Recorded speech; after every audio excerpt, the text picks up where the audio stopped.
चलिए आज बात करते हैं क्रॉस प्रोडक्ट के बारे में।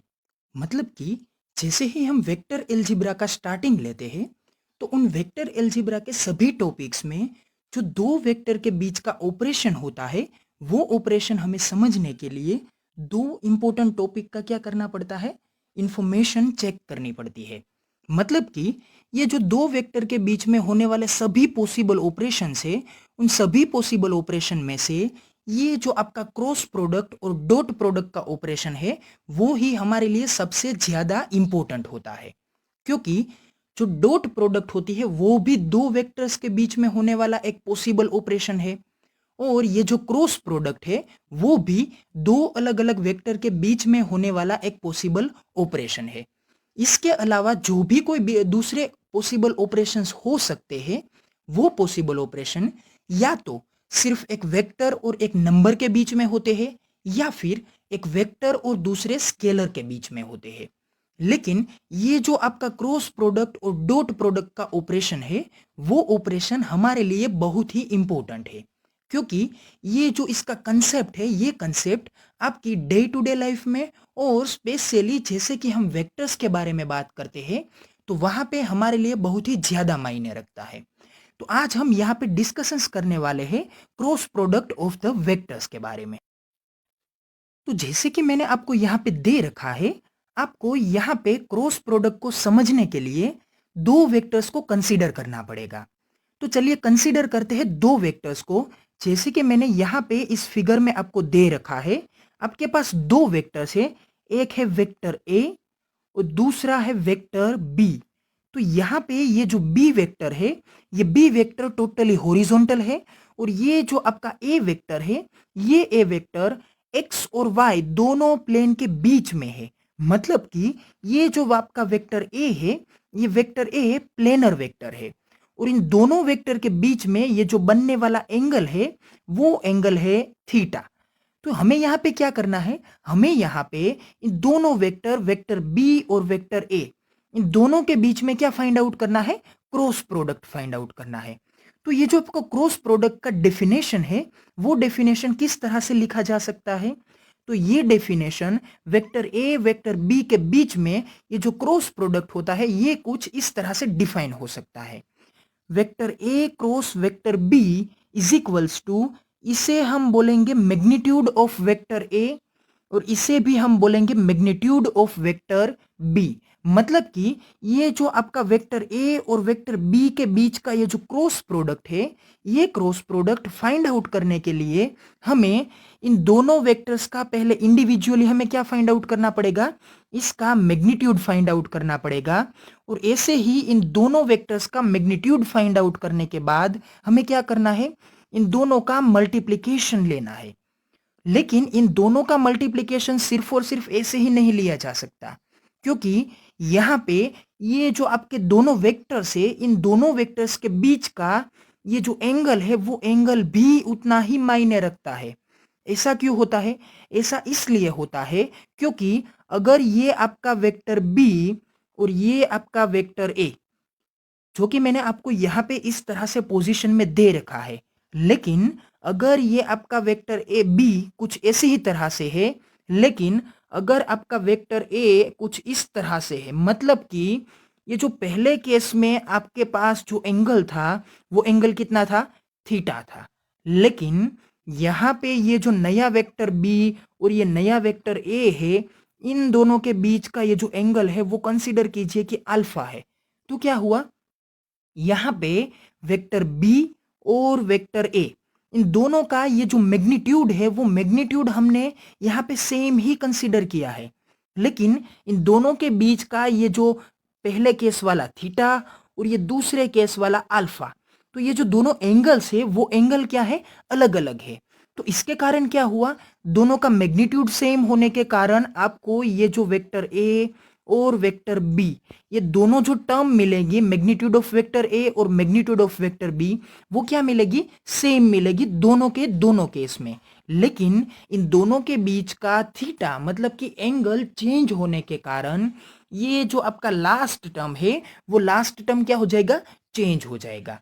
जिसके कारण हम ये बोल सकते हैं कि इस केस में ये जो आपका वेक्टर का क्रॉस प्रोडक्ट आता है, in the case of vector A and in the case of vector B, ये क्या आएगा, डिफरेंट डिफरेंट आएगा, क्योंकि यहाँ पे मैग्नीट्यूड सेम रहते हैं लेकिन एंगल क्या होता है, चेंज होता है। तो कहने का मतलब क्या है, मतलब ये है कि आपके दो वेक्टर्स के क्रॉस प्रोडक्ट के इस एग्जाम्पल के अंदर या फिर इस ऑपरेशन के अंदर आपको उन दोनों वेक्टर्स के मैग्नीट्यूड के साथ साथ उसके बीच का ये जो एंगल है उस एंगल को भी मेंशन करना इंपॉर्टेंट है। मतलब कि ये जो आपका वेक्टर बी है और ये वेक्टर ए है, इन दोनों के बीच में जहां पे इन दोनों की टेल कंबाइन होती है, ये जो वहां पे एंगल बनता है, इस एंगल का हमें कौन सा वैल्यू यूज करना है, हमें यहाँ पे उसका साइन ऑफ थीटा यूज करना है। क्योंकि ट्राइगोनोमेट्रिकल फंक्शंस में तो कुल अलग अलग 6 फंक्शंस है, तो उन 6 फंक्शंस में से हमें कौन सा फंक्शन यूज करना है, हमें यूज करना है साइन ऑफ थीटा। तो ये जो साइन ऑफ थीटा होता है, वो साइन ऑफ थीटा किस तरह से लिखा जा सकता है, तो जैसे कि मैंने इस डेफिनेशन वाले इक्वेशन को यहाँ पे सिंप्लीफाई करके लिखा है, तो इक्वेशन क्या बन के आता है, vector A cross vector B is equals to, हमें यहाँ पे क्या करना है, इस ए वाली टर्म को साइन ऑफ थीटा के साथ लिखना है और इस बी को हम आगे रिप्लेस कर देते हैं, क्योंकि मल्टीप्लिकेशन में तो हम ऑर्डर को चेंज कर सकते हैं। तो ये ऑर्डर चेंज होने के कारण इक्वेशन क्या बन के आता है, vector A cross vector B is equals to B into A sine of theta. तो ऐसा हमने क्यों किया, ऐसा हमने इसलिए किया क्योंकि इस पूरी की पूरी फिगर की जियोमेट्री में आप चेक कीजिए कि इस जियोमेट्री में आपको क्या देखने को मिलता है। तो आप जियोमेट्री में ये देख सकते हैं कि ये जो आपका वेक्टर ए है, ये वेक्टर ए, जैसे ही मैं यहाँ पे इसका प्रोजेक्शन लेने की कोशिश करता हूं, तो प्रोजेक्शन में क्या होगा, कंसीडर कीजिए, प्रोजेक्शन क्या होता है, प्रोजेक्शन परछाई होती है। मतलब कि अगर मैं यहाँ पे किसी लाइट का सोर्स कंसीडर करता हूं और अगर इस लाइट के सोर्स में से कोई लाइट के रेज इस वेक्टर के ऊपर फॉल डाउन होते हैं, तो क्या होगा, ये जो आपका वेक्टर ए है उस वेक्टर का यहाँ पे कुछ आपको परछाई देखने को मिलेगा इतने डिस्टेंस में। तो इसे आप क्या बोल सकते हैं, इसे आप बोल सकते हैं projection of vector A on the vector B. मतलब कि ये आपके वेक्टर ए का बी के ऊपर का क्या है, प्रोजेक्शन है। तो इस प्रोजेक्शन के कारण आपको यहाँ पे क्या मिलेगा, ये जो प्रोजेक्शन की लेंथ है, मतलब कि ये प्रोजेक्शन की क्या है, लेंथ है। तो इस लेंथ के साथ साथ आप यहाँ पे इस वेक्टर ए के हेड से लेकर वो इस प्रोजेक्शन के एंड तक क्या ड्रॉ कर सकते हैं, एक परपेंडिकुलर ड्रॉ कर सकते हैं। तो ये जो आपकी व्हाइट कलर की डॉटेड लाइन है, उस डॉटेड लाइन को मैंने क्या बोला है, इसको बोला है मैंने परपेंडिकुलर, क्योंकि ये परपेंडिकुलर किसके साथ है, ये परपेंडिकुलर है आपके इस बेस वेक्टर बी के साथ। क्योंकि ये बेस क्यों है, जैसे ही हम किसी एक ट्राइंगल को कंसीडर करते हैं, तो उस ट्राइंगल में ये जो आपका नीचे का साइड होता है वो क्या होता है, बेस होता है, और ये जो उसका पूरा का पूरा वर्टिकल साइड होता है, इसे हम क्या बोल सकते हैं, इसे हम बोल सकते हैं परपेंडिकुलर। तो ये जो वर्टिकल साइड है, ये वर्टिकल साइड इस बेस के साथ परपेंडिकुलर है। दूसरी बात कि जैसे ही हम यहाँ पे एक्स और वाई प्लेन को कंसीडर करते हैं, तो ये जो उसकी लेंथ बन के आती है, ये लेंथ वाई एक्सिस के अकॉर्डेंस में कुछ आपको लेंथ दिखाएगी। तो इसके कारण इस लेंथ को मैंने क्या कंसीडर किया है, वाई कंसीडर किया है। तो ये जो आपकी लेंथ बनेगी वाई, उसके कारण अगर मैं इस थीटा को और इस पूरे ट्राइंगल को कंसीडर करता हूं जो कि कुछ इस तरह से यहां पे बनता है, तो ये ट्राइंगल क्या है, ये ट्राइंगल हमारे लिए इस एक एंगल को किस तरह से रिप्रेजेंट करेगा, 90 डिग्री। मतलब कि ये हमारे लिए है क्या है, राइट एंगल्ड ट्राइंगल है। क्योंकि राइट एंगल्ड ट्राइंगल में क्या होता है, एक एंगल 90 डिग्री का होता है, जिसके कारण यहाँ पे जब हम ट्राइगोनोमेट्रिक फंक्शंस को यूज करते हैं, तो इस केस में साइन ऑफ थीटा क्या होगा, साइन ऑफ थीटा का इक्वेशन क्या है, ऑपोजिट साइड अपॉन हाइपोटेनियस। तो ऑपोजिट साइड कौन सी है, इस पूरे के पूरे ट्राइंगल में ये जो आपकी ऑपोजिट साइड है वो ये है। ये थीटा के अकॉर्डेंस में ये जो आपकी साइड है वो क्या होगी, एडजेसेंट साइड होगी। और इसी थीटा के अकॉर्डेंस में ये पूरे ट्राइंगल का ये क्या होगा, हाइपोटेनस एच होगा हमारे लिए। तो इस केस में अगर मैं साइन ऑफ थीटा का इक्वेशन लिखने की कोशिश करता हूं तो इक्वेशन क्या बन के आएगा, इक्वेशन बन के आएगा ऑपोजिट साइड अपॉन हाइपोटेनस। तो ऑपोजिट साइड क्या है, ऑपोजिट साइड है हमारी y, मतलब कि ये क्या बन के आता है, y होता है ऑपोजिट साइड का टर्म। और ये जो आपका हाइपोटेनस है वो हाइपोटेनस क्या होगा, ये होगा आपके वेक्टर ए का मैग्नीट्यूड, मतलब कि इसे हम क्या बोलेंगे, मैग्नीट्यूड ऑफ वेक्टर ए। तो साइन ऑफ थीटा का इक्वेशन इस पूरे के पूरे ट्राइंगल के केस में क्या बन के आता है, ये बन के आता है sine of theta is equals to y upon mod a. Mod a से मेरा मतलब ये है कि ये आपके वेक्टर ए का मैग्नीट्यूड है। तो उसके कारण क्या होगा, sine of theta is equals to y upon a. तो इक्वेशन क्या बनेगा, y is equals to mod a into sine of theta. मतलब कि आप इस इक्वेशन में ये जो आपका a into sine of theta वाला टर्म है इसे आप y के फॉर्म में लिख सकते हैं। तो इक्वेशन क्या बना, y is equals to mod of a into sine of theta, जो कि हमें इस इक्वेशन में ये टर्म को क्या करना है, रिप्लेस करना है। तो आपका ये टर्म एक्सचेंज होके क्या बन जाएगा, y बन जाएगा। तो अगर ये y बन जाता है तो इसके कारण आपका ये जो क्रॉस प्रोडक्ट का टर्म आएगा वो क्रॉस प्रोडक्ट का टर्म क्या बन के आएगा, vector a cross vector b is equals to magnitude of vector b into length of perpendicular y। तो इसका मतलब क्या होता है, आप फिर से इस जियोमेट्री में देखिए, जियोमेट्री में इसका मतलब ये बन के आता है कि आपके वेक्टर ए और इस वेक्टर बी, इन दोनों के बीच का ये जो क्रॉस प्रोडक्ट बन के आएगा वो क्रॉस प्रोडक्ट क्या बनेगा, वो क्रॉस प्रोडक्ट बनेगा मल्टीप्लीकेशन ऑफ ये जो आपका वेक्टर बी है उस वेक्टर बी का मैग्नीट्यूड और उसके साथ साथ दूसरा किसका मल्टीप्लीकेशन आएगा, मल्टीप्लीकेशन आएगा इस परपेंडिकुलर का। तो केस क्या बन के आया, केस यहां पे ये बन के आया कि जब भी आप किसी दो वेक्टर की क्रॉस प्रोडक्ट के बारे में बात करते हैं तो आपको यहां पे एक वेक्टर का क्या कंसीडर करना होगा, बेस कंसीडर करना होगा, और दूसरे वेक्टर को आपको ये जो आपका दूसरा वेक्टर है उस दूसरे वेक्टर के कारण वो जो आपका पहला वेक्टर था जो कि ये आपका बी वेक्टर था उसके ऊपर जो उसका एक परपेंडिकुलर तैयार होता है उस परपेंडिकुलर की लेंथ को आपको उस बेस वेक्टर बी के साथ क्या करना होता है, मल्टीप्लाई करना होता है। तो वो क्या बन के आएगा, वो आपको बन के आएगा उन दोनों वेक्टर्स का क्रॉस प्रोडक्ट। लेकिन हमें यहाँ पे ये क्या करना है, मेंशन करना है, जो कि हमारा क्या है यहाँ का कंक्लूजन है। तो कंक्लूजन क्या है ये देखते हैं पहला। This equation is representing the cross product of the two vectors, here the resultant term will be vector also. मतलब कि ये जो आपका क्रॉस प्रोडक्ट बन के आता है vector A cross vector B, वो क्या होता है, वो भी एक रिजल्टेंट वेक्टर को रिप्रेजेंट करता है, जो कि मैं उसके बारे में आपको आगे बात करूंगा। लेकिन फिर से मैं यहाँ पे उसके बारे में थोड़ा सा ओवरव्यू देने की कोशिश करता हूँ।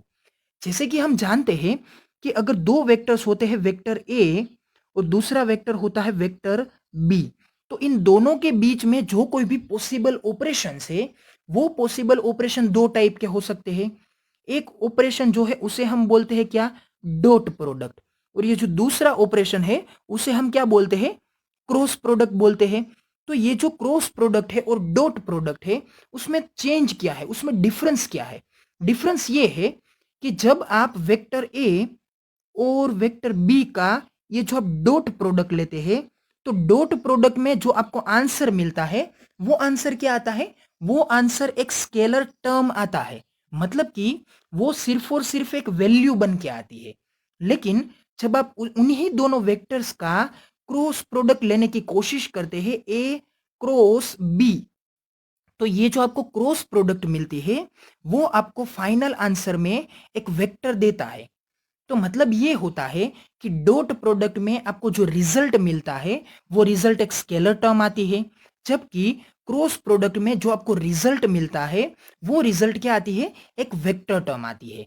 मतलब कि क्रॉस प्रोडक्ट में आपको यहाँ पे दो वेक्टर्स के मैग्नीट्यूड के साथ साथ उनके बीच का ये एंगल भी कंसीडर करना होता है। और ये एंगल को कंसीडर करने के लिए आपको उस एंगल का कौन सा टर्म लेना पड़ता है, यहाँ पे आपको उसका साइन ऑफ थीटा लेना पड़ता है। तो अगर हम यहाँ पे इन दोनों वेक्टर का एक मैग्नीट्यूड चेक करने के बाद इसका अगर हम रिजल्टेंट वेक्टर चेकआउट करना चाहते हैं, तो ये रिजल्टेंट वेक्टर किस तरह से चेकआउट किया जा सकता है? तो ये रिजल्टेंट वेक्टर फाइंड आउट करने के लिए हमें यहाँ पे राइट हैंड थंब रूल का यूज करना पड़ेगा। मतलब कि ये जो आपका राइट हैंड थंब रूल है, ये राइट हैंड थंब रूल किस तरह से यूज किया जाएगा? तो इसे यूज करने के लिए आपको क्या करना पड़ेगा? आपको आपके थंब का, इंडेक्स फिंगर का और आपकी मिडल फिंगर का यूज करना पड़ेगा। तो ये जो आपकी इंडेक्स फिंगर है और ये आपकी मिडल फिंगर है, इस मिडल फिंगर और इंडेक्स फिंगर को आपको कहां पे रखना है? आपको इसे रखना है वेक्टर ए और वेक्टर बी की डायरेक्शन में। तो जैसे ही आप इंडेक्स फिंगर और मिडल फिंगर को वेक्टर ए और वेक्टर बी की डायरेक्शन में रखते हैं, तो ये जो आपका थंब बन के आएगा, वो थंब क्या रिप्रेजेंट करेगा? वो थंब रिप्रेजेंट करेगा आपके रिजल्टेंट वेक्टर को। लेकिन हमें यहां पे अगर ऑर्डर को चेक करना है, मतलब कि ये हमने यहां पे क्या फाइंड आउट किया था? Vector A cross vector B को। तो ये क्या बन के आया? यहां पे क्या था? Vector A cross vector B. तो ये बन के आया हमारा क्रॉस प्रोडक्ट। लेकिन ये क्रॉस प्रोडक्ट क्या होता है? ये कम्यूटेटिव लॉ को फॉलो नहीं करता है। मतलब कि जैसे कि हमने एडिशन में देखा था कि दो वेक्टर के एडिशन में क्या होता है? Vector A plus vector B वो किसके इक्वल होता है? Vector B plus vector A के इक्वल्स में। लेकिन यहां पे क्रॉस प्रोडक्ट कम्यूटेटिव नहीं है। मतलब कि क्या होगा कि vector A cross vector B does not equal to vector B cross vector A. यहां पे आपको जो आंसर मिलेगा वो आंसर दोनों साइड में इक्वल नहीं आएगा, क्योंकि यहां पे इन दोनों की डायरेक्शन चेंज हो जाएगी। तो ये डायरेक्शन चेंज होने के कारण ये जो आपकी क्रॉस प्रोडक्ट है, ये क्रॉस प्रोडक्ट कम्यूटेटिव नहीं है। तो हमें यहाँ पे क्या करना पड़ता है? इन दोनों की डायरेक्शन को अलग से मेंशन करना पड़ता है। तो यहाँ पे क्या हुआ कि जैसे ही हमने vector A cross vector B को फाइंड आउट करने की कोशिश की, तो यहाँ पे क्या होगा? आपको यहाँ पे राइट हैंड थंब रूल को यूज करना होगा। लेकिन आप यहाँ पे इंडेक्स फिंगर और मिडल फिंगर का यूज नहीं करेंगे। आप यहाँ पे क्या करेंगे? आप यहाँ पे मैग्नेटिक फील्ड में जैसे करते थे इस तरह से करेंगे। जैसे मैग्नेटिक फील्ड में क्या करते थे कि कंसीडर कीजिए कि ये आपका एक वायर है और इस वायर में कुछ इस तरह से करंट की डायरेक्शन है। मतलब कि ये आपके वायर में से पास होने वाला जो ये करंट है, वो करंट कुछ इस डायरेक्शन से कौन सी डायरेक्शन में फ्लो कर रहा है? इस डायरेक्शन में, जिसके कारण ये वेक्टर ये बनता है। तो हम क्या करते हैं कि ये जो आपका करंट है, उस करंट की डायरेक्शन में हम थंब को रखते हैं और थंब को रखने के बाद हम जो हमारी चारों फिंगर है, उन चारों फिंगर को कुछ इस तरह से इस साइड में रोल करते हैं। तो ये रोल करने के कारण हमें क्या मिलता है? इसके अराउंड में हमें ये कुछ मैग्नेटिक फील्ड लाइंस का ये जियोमेट्रिकल रिप्रेजेंटेशन मिलता है, जिसे हम क्या बोलते हैं कि ये मैग्नेटिक फील्ड जो है वो इस वायर के अराउंड में क्या हुआ है? जनरेट हुआ है। मतलब कि हमने थंब को इस करंट की डायरेक्शन में रखा और चारों की चारों फिंगर को हमने रोल किया किस डायरेक्शन में? जिस डायरेक्शन में ये फिंगर रोल हो सकती है, क्योंकि ऑपोजिट डायरेक्शन में तो ये फिंगर हम रोल नहीं कर सकते हैं ना।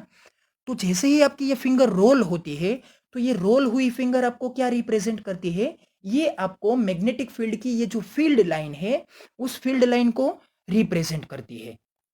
तो हमें यहां पे भी क्या करना है? उसी चारों फिंगर को हमें ए से बी की ओर रोल करना है। मतलब कि जैसे ही हम चारों की चारों फिंगर को यहां पे ए से बी की ओर रोल करते हैं उसी राइट हैंड को यूज करके, तो क्या होगा? ये चारों फिंगर ए से बी की ओर रोल होने के कारण आपका ये जो थंब होगा, वो थंब कहां पे आएगा? नीचे आएगा।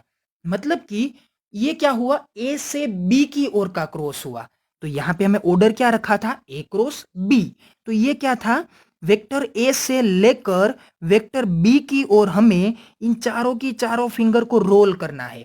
जिसके कारण क्या होता है कि आपका ये जो थंब होता है वो थंब नीचे की डायरेक्शन में आता है और उसके कारण हमें ए क्रॉस बी का ये रिजल्टेंट वेक्टर कुछ व्हाइट कलर के वेक्टर के अकॉर्डेंस में कहाँ पे मिलता है, नीचे की ओर मिलता है।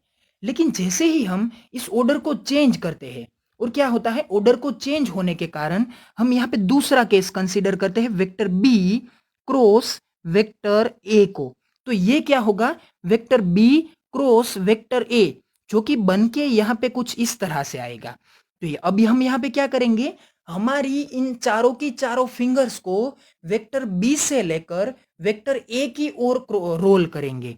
तो यहाँ पे क्या होगा, ये आपका वेक्टर बी है और इन बी वेक्टर से लेकर हम ए वेक्टर की ओर हमारी चारों की चारों फिंगर को हम क्या करेंगे, रोल करने की कोशिश करेंगे। तो जैसे ही ये चारों की चारों फिंगर बी से होकर ए की ओर रोल करती है तो हमारा थंब कहां पे चला जाता है, ऊपर की डायरेक्शन में।